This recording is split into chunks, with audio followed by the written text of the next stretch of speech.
ओम प्रणाम सप्रेम जयजीव दिव्यात्मन। ए विशाल संसार रचयिता किए? ये विश्व ब्रह्मांडर नियामक किए सबू नियम तैयारी करिसेंती एवं ये विश्व ब्रह्मांड रे जेभली विचित्रमय सृष्टि होइछि, केते प्रकार जीवजंतु अछंती, प्राणी अछंती एवं वृक्षलता अछंती, पहाड़ पर्वत नद नदी ह्रद एभली भाव में वैचित्र्यमय सृष्टिर रचयिता किए? प्रकृति रे कौन से रचयिता को आम ईश्वर कहीपर ना अन्य किए? यही मतवाद को बा यही विश्वास को केतक आपणकर ईश्वर करिसेंती बा भगवान करिसेंती बोली विश्वास करती एवं अन्य केतक आपणकर यह स्वभाव बा जड़ प्रकृति द्वारा बा नेचर द्वारा सृष्टि होइछि बोली से मत व्यक्त करती। तेणु जो माने विश्वास करती जे प्रकृति रे ये सारा संसार रचयिता बा सृष्टिकर्ता बा नियामक जो सब नियम निर्धारण करछंती से निश्चित रूप से ईश्वर। तेणु ईश्वर अछंती, भगवान अछंती, ब्रह्म अछंती। तेणु यह जी विश्वास करती ताहाको आस्तिक व्यक्ति कहते बा आस्तिकवादी कहती। एवं जो व्यक्ति अस्वीकार करती जे कि प्रकृति रे ये सब जो नियम अच्छी, चंद्र सूर्य पृथ्वी गति करुछंती, महाजागतिक नियम अच्छी बा सारा संसार जेते सृष्टि अछंती, यह कौनसी आपणकर ईश्वर तत्व बा परमात्मा बा ब्रह्म सृष्टि करिनाहंती, ये आपणाछाय होइछंती बा जड़ तत्व जाकु नेचर कहउछंती प्रकृति से सृष्टि करिछि। तेणु आपणकर जो माने जड़ तत्व द्वारा ये सृष्टि होइछि बोली, सारा संसार होइछि बोली विश्वास करती, से माने कहती संसार सबु नियम व्यवस्था स्वभाव ही होता है, अर्थात नेचर प्रकृति होता है। सेथिपाई परमात्मा कौन सी आवश्यकता नहीं। सूर्य उदय होती स्वभाव जोगु प्रकृति जोगु, पुणी अस्त होती स्वभाव जोगु, मनुष्य जन्म ग्रहण करे एवं मरे स्वभाव जोगु। स्वभाववशत अग्नि गरम एवं जल शीतल, स्वभाव ही सृष्टिर निर्माण एवं समस्त व्यवस्था कारण। तेणु से भावती जे कि स्वभाव बा प्रकृति द्वारा सबु नियम बा सुव्यवस्थित जहाँ संसार में देखा जाउछि, जेते प्रकार आपणकर जड़ चेतन सृष्टि, जीव जगत चर अचर सृष्टि सबु प्रकृति द्वारा जड़ तत्व द्वारा सृष्टि होइछंती। यार कौनसी चैतन्य सत्ता बा ईश्वर यार कारण नुह बोलिकी स्वभाववादी माने बा जड़वादी माने बा जाको आम नास्तिक कहि परिबा से माने कहंती। तेणु प्रकृति रे या भितर रहस्य कौन अछि? ये सारा संसार सृष्टिकर्ता रचयिता किए? प्रकृति रे किए ईश्वर अछंती कि नहीं बा जड़ तत्व यार नियामक बा सृष्टिकर्ता, यह गोटे आपणकर जानिबार योग्य बा प्रमाण करिबार आवश्यकता अछि। तेणु जो माने आपणकर निरीश्वरवादी नास्तिक जो माने जड़ तत्व को विश्वास करती जे जड़ तत्व द्वारा ये संसार सृष्टि होइछि, ब्रह्मांड सृष्टि होइछि, जेते नियम अच्छी से सबू जड़ तत्व द्वारा निर्धारित होइछि। तेणु यही माने जो माने यह को विश्वास करती किभली भाव से शेष निरुत्तर होती गोटे दृष्टांत माध्यम गोटे गल्प माध्यम ताहाको आमे जानिबा चेष्टा करिबा। जड़े स्वभाववादी वकील बा निरीश्वरवादी वकील, नास्तिक वकील जे ईश्वर को बिल्कुल मानु नथिले एवं तांकर धर्मपत्नी एवं परिवार अन्य सदस्य माने पिलापिली माने संतान संतति माने से ईश्वर को मानुथिले बा पूजा अर्चना करुथिले, आपणकर सत्संग कीर्तन करुथिले, किंतु से स्वभाववादी बा नास्तिक वकील एमानक कार्य को नापसंद करुथिले।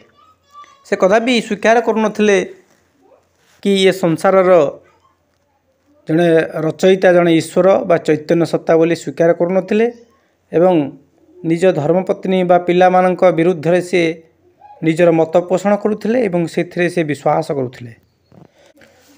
जेतेबेले निजर धर्मपत्नी पूजा पाठ करती आपणकर भगवानकर कीर्तन करती से ताहाकू लोक देखाणिया बा ढोंग बोली कहते यार कौन आवश्यकता नहीं, यार कौन वास्तवता नहीं, बेकारटारे मूल्यहीन भाव समय बिताउछ बोली निजर पिलापिली बा आपणकर तांको धर्मपत्नी कहती।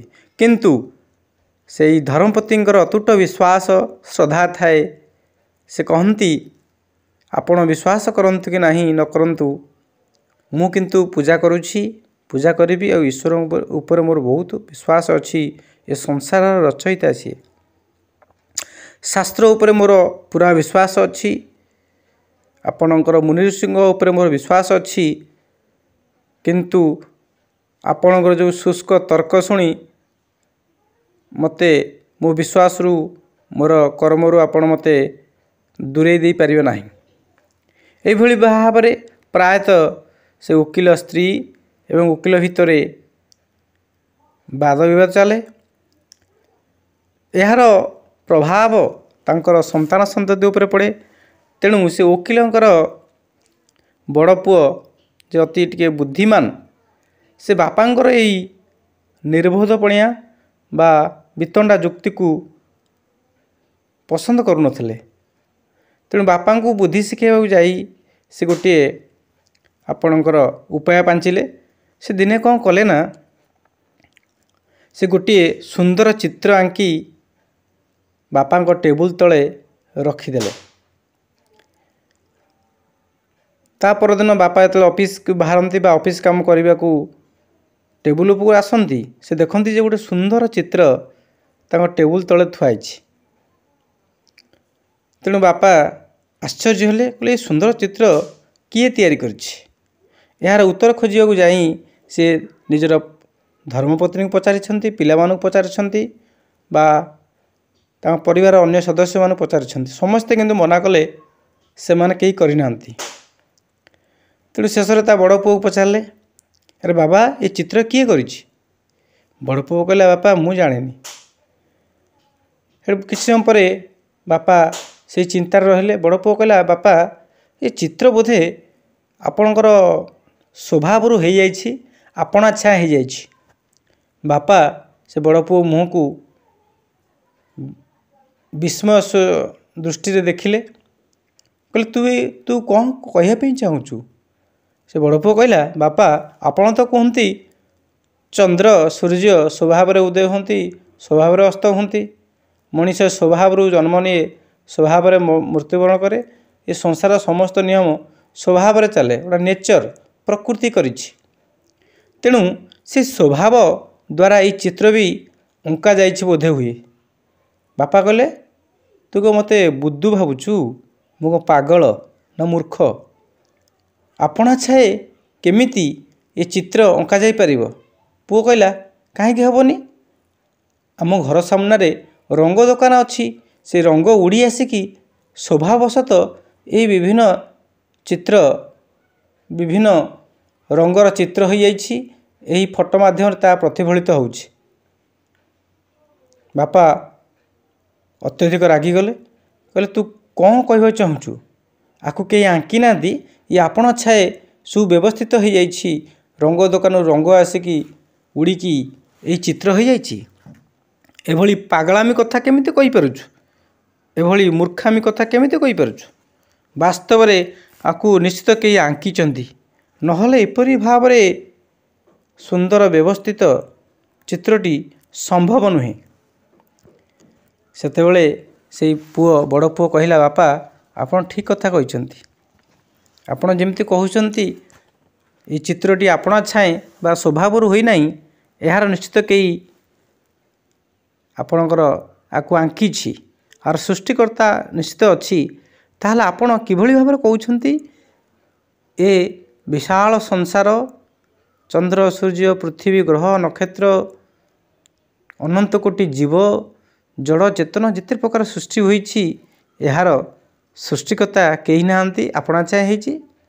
ବାପା ଟିକେ ଗମ୍ଭୀର ହୋଇଗଲେ। ପୁଅର ଯୁକ୍ତିଯୁକ୍ତ କଥାକୁ ଶୁଣି ସେ ଓକିଲ ସାହେବ ଟିକେ ଆଶ୍ୱସ୍ତି ଲାଭ କଲେ।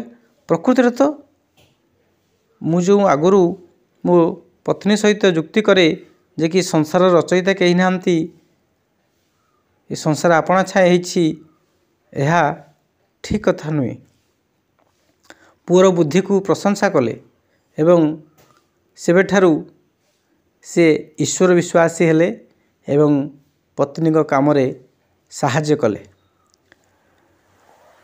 ତେଣୁ ବାସ୍ତବରେ ଏହା ଗୋଟିଏ ବିଚାରର କଥା। ସଂସାରରେ ଯେଉଁ ଆପଣଙ୍କର ବ୍ୟବସ୍ଥା ହେଇଛି, ଯେଭଳି ଭାବରେ ସୁନ୍ଦର ଭାବରେ ସଂସାର ସଜ୍ଜିତ ହୋଇଛି, ବିଭିନ୍ନ ରଙ୍ଗର ଫୁଲ ଫଳ, ପାହାଡ଼ ପର୍ବତ, କେତେ କ'ଣ ନିୟମ ଅଛି, ଜାଗତିକ ନିୟମ ଅଛି, ଏହା ଆପଣା ଛାଏଁ କେବେ ହୋଇପାରିବ ନାହିଁ।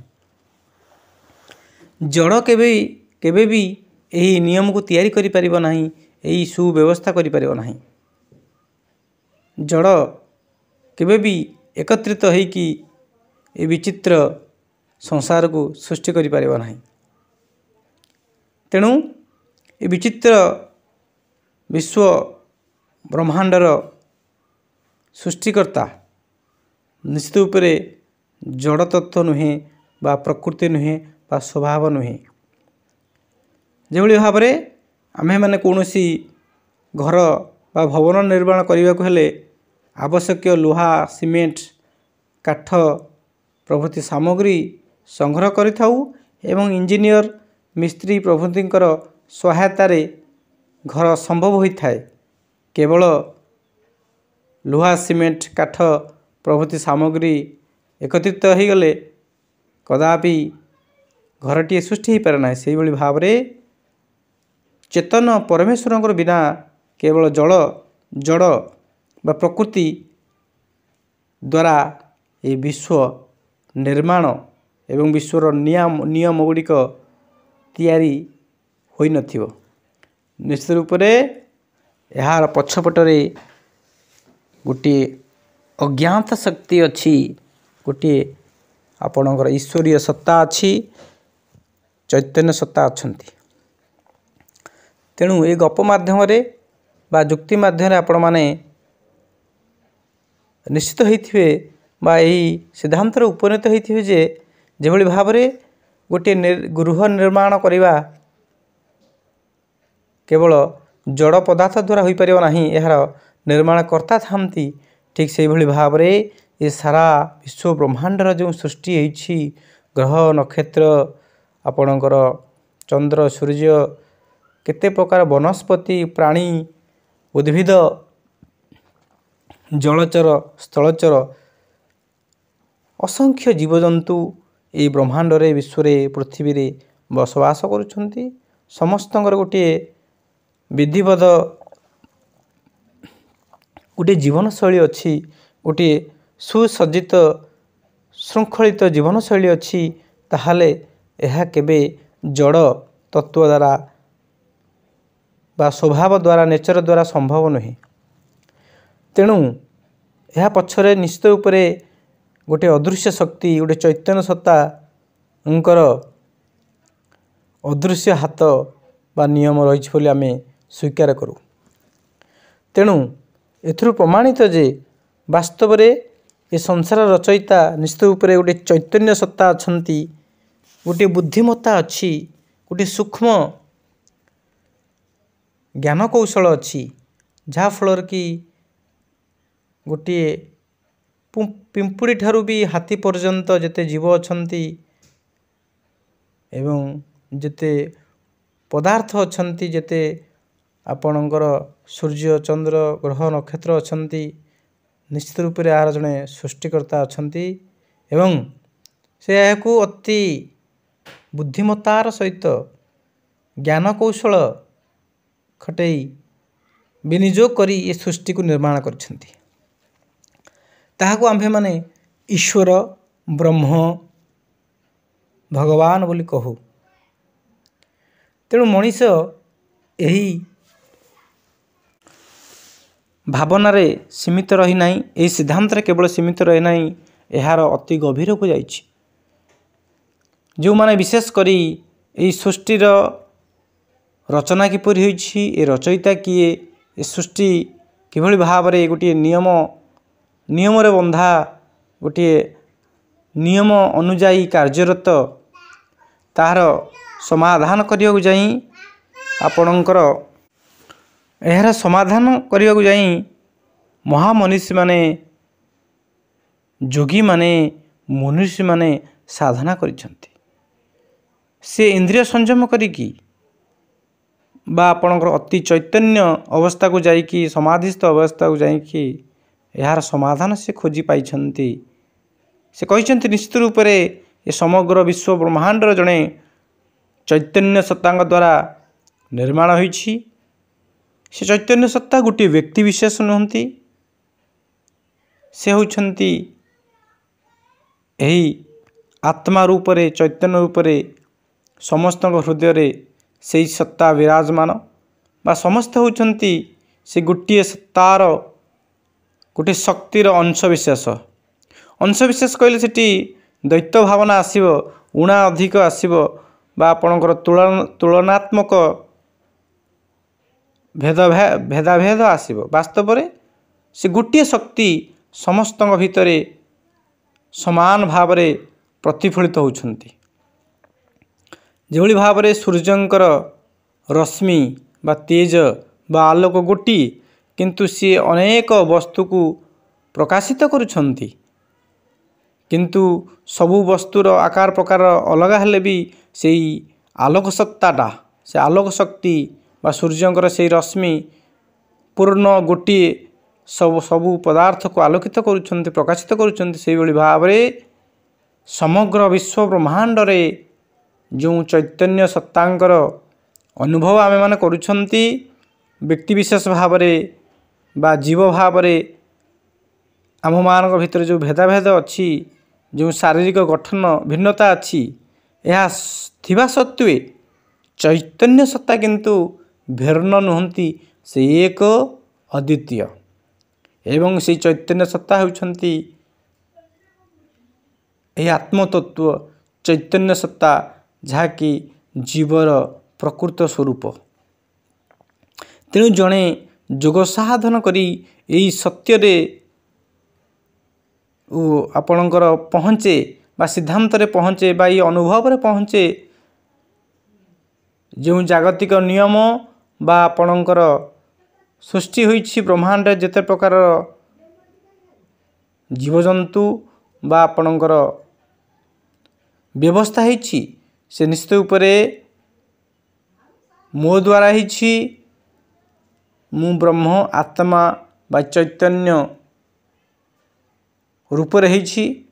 ତେଣୁ ଏ ସୃଷ୍ଟିର ରଚୟିତା, ସଂହାରକର୍ତ୍ତା ବା ପାଳନକର୍ତ୍ତା ମୁଁ ହିଁ ଅଟେ, ମୋ ବ୍ୟତୀତ ଅନ୍ୟ କେହି ନାହାନ୍ତି। ଏହାର ଅର୍ଥ ନୁହେଁ ଯେ ମୁଁ ଏକୁଟିଆ। ବାସ୍ତବରେ ସେ ଗୋଟିଏ ତତ୍ତ୍ୱ, କିନ୍ତୁ ଏଥିରେ ଭେଦାଭେଦ ଥାଏ। ଯେଭଳି ଭାବରେ ଶାରୀରିକ ଭାବରେ ବା ଶାରୀରିକ ଗଠନ ଭାବରେ ବିଭିନ୍ନ ଗୋଟିଏ ପ୍ରଜାତିର ବିଭିନ୍ନ ପ୍ରକାର ଭେଦାଭେଦ ସୃଷ୍ଟି ହୋଇଥାଏ, ଏହିଭଳି ଭାବରେ ଅନେକ ଜୀବଜନ୍ତୁ ଅଛନ୍ତି, ପଶୁପକ୍ଷୀ ଅଛନ୍ତି, ଆପଣଙ୍କର ମନୁଷ୍ୟ ଅଛନ୍ତି। ତେଣୁ ସେମାନଙ୍କ ଭିତରେ ଶାରୀରିକ ଭେଦାଭେଦ ଅଛି, କିନ୍ତୁ ବାସ୍ତବରେ ଚୈତନ୍ୟ ସତ୍ତା ରୂପରେ ସେ ଗୋଟିଏ ତତ୍ତ୍ୱ, ଏକମ୍ ଅଦ୍ୱିତୀୟମ୍। ସେ ଗୋଟିଏ ଚୈତନ୍ୟ ସତ୍ତା, ଏ ସାରା ସଂସାରର ସୃଷ୍ଟିକର୍ତ୍ତା, ଏହି ସାରା ସଂସାରର ନିୟାମକ ବା ଚରାଚର ଜଗତର ସେହି ବ୍ରହ୍ମସତ୍ତାଙ୍କର ବିସ୍ତାରିତ ରୂପ, ଯାହାକୁ ଉପନିଷଦ କହନ୍ତି ଏକ ଅହମ୍ ବହୁଶ୍ୟାମ୍।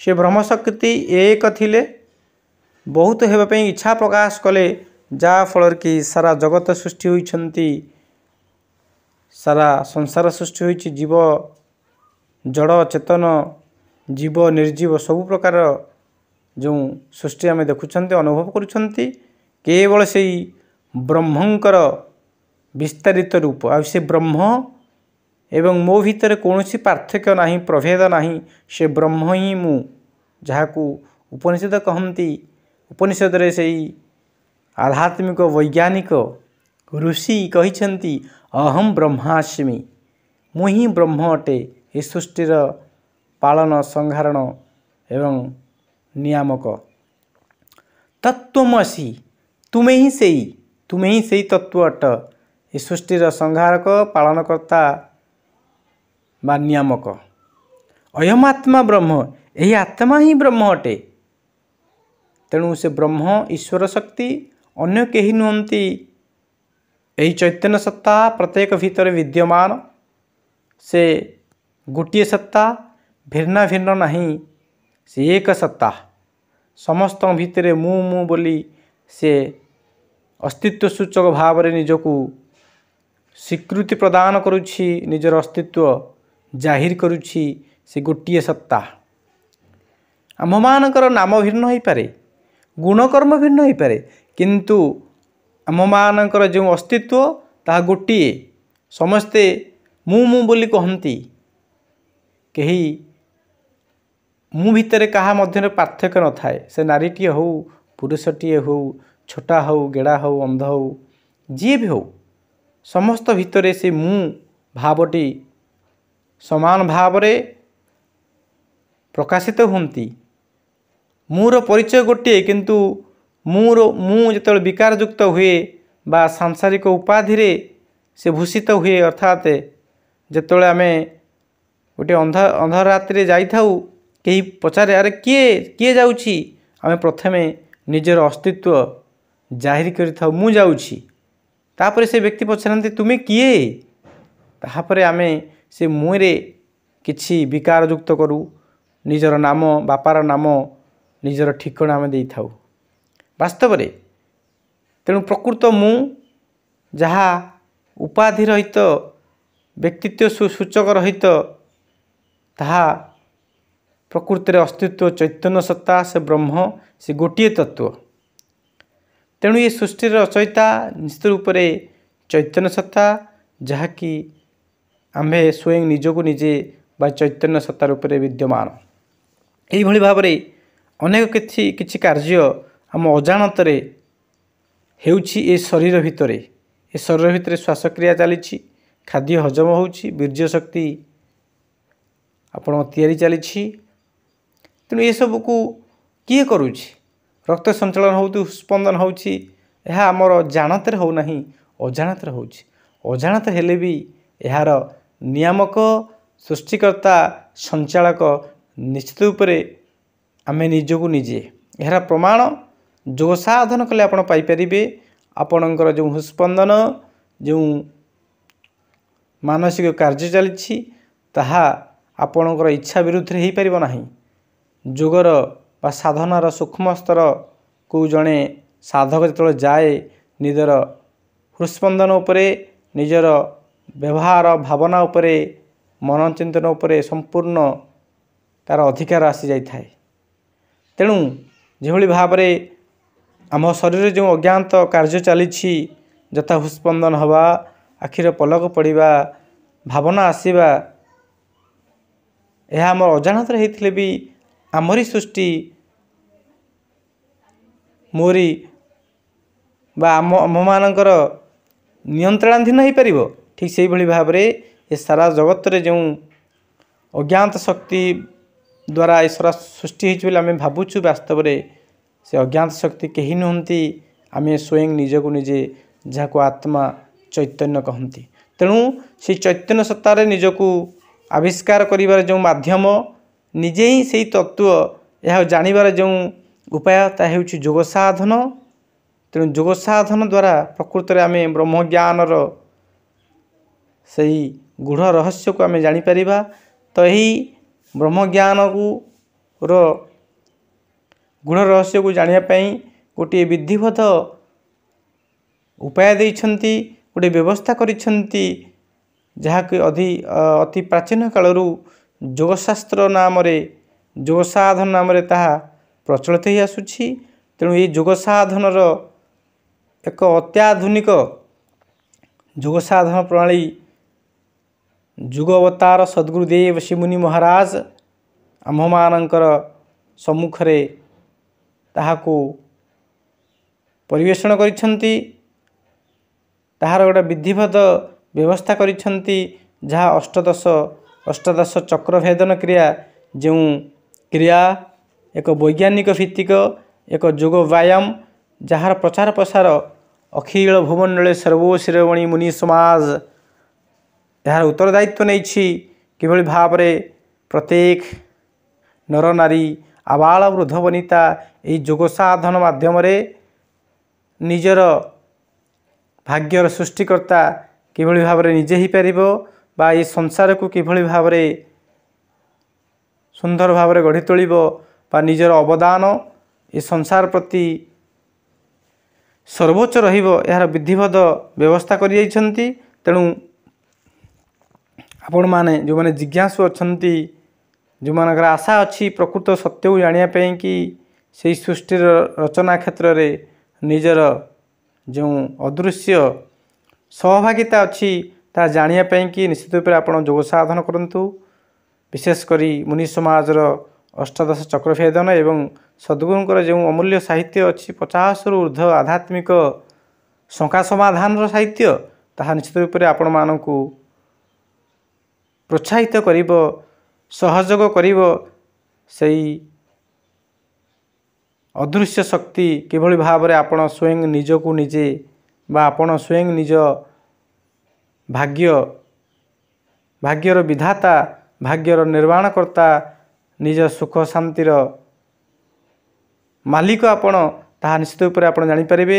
ଯାହାକୁ ଜାଣି ଆପଣ ଜୀବନରେ ସୁଖ ଶାନ୍ତି ଆନନ୍ଦ ନିର୍ଭୟତା ଆତ୍ମକଲ୍ୟାଣ ଏବଂ ଆପଣ ସଦାସର୍ବଦା ଆନନ୍ଦିତ ରହିବାର ଯେଉଁ ମାର୍ଗ ଆପଣ ପାଇପାରିବେ। ତେଣୁ ଏହି ମନୁଷ୍ୟ ଜୀବନ ଗୋଟିଏ ଅଭିଶାପର ଜୀବନ ନୁହେଁ, ଗୋଟିଏ ବ୍ୟାଧିର ଜୀବନ ନୁହେଁ, ଗୋଟିଏ ଅଶାନ୍ତିର ଜୀବନ ନୁହେଁ, ଏହା ଅତି ସୁନ୍ଦର ସତ୍ୟ, ସୁନ୍ଦର ଶିବମୟ ମଙ୍ଗଳମୟ ଜୀବନଧାରା। ତେଣୁ ନିଜ ଜୀବନକୁ ସୁଖମୟ ଆନନ୍ଦିତ ଏବଂ ମୁକ୍ତିର ଆନନ୍ଦ ନେବାକୁ ହେଲେ ସଦ୍ଗୁରୁଙ୍କର ସାଧନା ନିତ୍ୟାନ୍ତ ଆବଶ୍ୟକୀୟ। ତେଣୁ ଆପଣମାନଙ୍କୁ ବିଶେଷ ଅନୁରୋଧ, ଯଦି ଆପଣମାନେ ପ୍ରକୃତରେ ନିଜର ସ୍ୱାର୍ଥ ଚାହାନ୍ତି, ନିଜର ଉନ୍ନତି ଚାହାନ୍ତି, ନିଶ୍ଚିତ ରୂପରେ ସଦ୍ଗୁରୁଙ୍କର ଯେଉଁ ଦିବ୍ୟ ବାଣୀ ଏବଂ ସାଧନା ପଦ୍ଧତି ଦେଇଛନ୍ତି ତାହା ଗ୍ରହଣ କରି ଆପଣ ଆୟୁ ଆରୋଗ୍ୟ ଆତ୍ମକଲ୍ୟାଣ ଲାଭ କରନ୍ତୁ। ଏବଂ ଏହାର ସୁଯୋଗ ଯଦି ଆପଣ ନେବା ଚାହାନ୍ତି ମୋ ସହିତ ଯୋଗାଯୋଗ କରନ୍ତୁ। ମୋ ନାମ ହେଉଛି ଯୋଗୀ କୃଷ୍ଣମୁନି। ମୋ ନମ୍ବରଟି ହେଉଛି 8018063139। ତେଣୁ ଯଦି ପ୍ରକୃତରେ ଆପଣ ନିଜର ମଙ୍ଗଳ ଚାହାନ୍ତି, ନିଶ୍ଚିତ ରୂପରେ ଏହି ଯୋଗ ସାଧନ କରନ୍ତୁ ଏବଂ ନିଜ ଜୀବନର ଭବିଷ୍ୟତକୁ ନିଜ ହାତରେ ତିଆରି କରନ୍ତୁ। ଏଥିସହିତ ମୁଁ ଆପଣମାନଙ୍କ ସର୍ବାଙ୍ଗୀନ ଉନ୍ନତି କାମନା କରି ବାଣୀକି ବିଶ୍ରାମ ଦେଉଛି। ସପ୍ରେମ ଜୟ ଜୀବ।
आपण मानकर मूल्य अति मूल्य उच्च कोटीर मतामत देवा को भूलिबे नाही। यह आपणकर आशीर्वाद स्वरूप। तेणु ए नववर्ष रे पुनर्बार आपण मानकर सर्वांगीण उन्नति कामना करी वाणी की विश्राम दउछि। प्रणाम आज्ञा। सप्रेम जय जीव।